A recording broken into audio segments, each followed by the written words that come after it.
Good afternoon, parents. This is Lori Bronstein, and I am here today to talk with you about the grade 9 transition as well as pre-AP program. HCAS last year decided to implement the pre-AP program for all ninth graders, and next year we'll continue it until for 10th graders as well.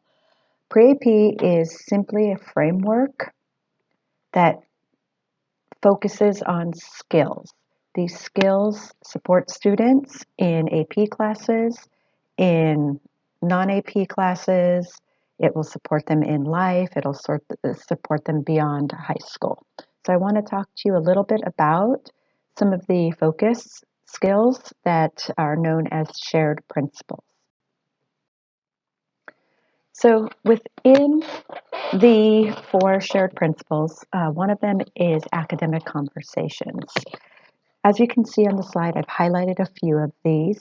The ones in yellow are ones that this year's grade 9 team of teachers are really focusing on.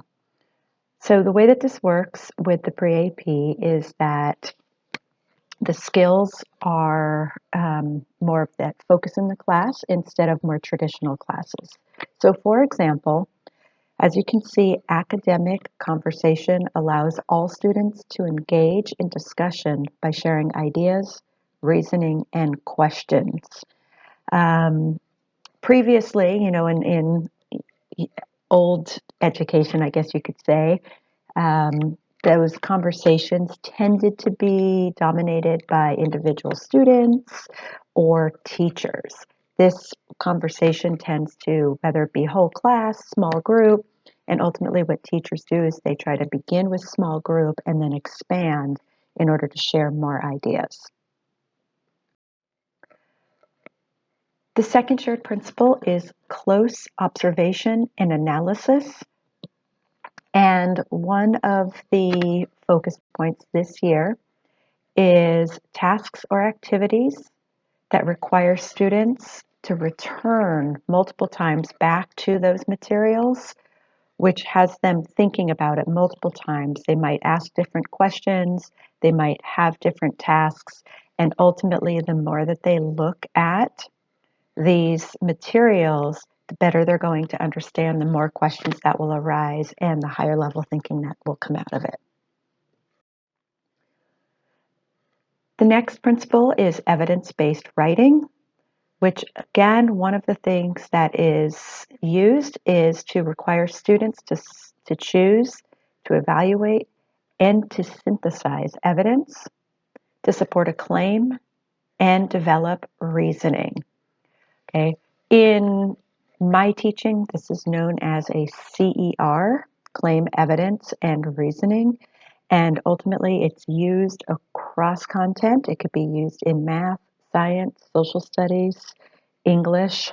And again, it's a massive transfer skill that students can take with them for whatever it is that they do.